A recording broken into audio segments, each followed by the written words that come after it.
Je parie que ça t'est déjà arrivé. Tu avais prévu de travailler sur ton projet ce soir et tu te retrouves 2 heures plus tard à regarder une série sans même savoir comment tu y es arrivé. Ce n'est pas un manque de volonté, c'est de la neurologie pure. Voilà ce qui se passe dans ton cerveau.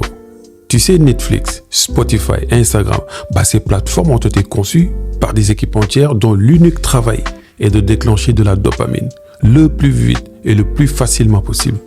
Un épisode se termine, le suivant démarre automatiquement. Un scroll, une nouvelle image, une notification, un petit pic de plaisir, instantané, sans effort, sans friction. Ton projet, lui, c'est différent. Lui, il demande de l'effort avant la récompense. Il demande de la concentration avant le résultat, de la patience avant la satisfaction. Et ton cerveau, qui cherche toujours le chemin le plus court vers sa dopamine, il va choisir Netflix. Et chaque fois, ce n'est pas de la paresse, c'est de la pure biologie. Alors, comment tu retournes ça en ta faveur? Tu crées de la friction autour de ce qui te distrait et tu enlèves la friction autour de ce que tu veux faire. Concrètement, tu fais comment?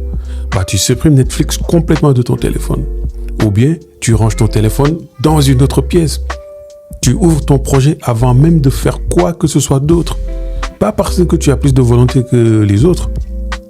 Parce que tu as rendu la distraction plus difficile d'accès que le travail.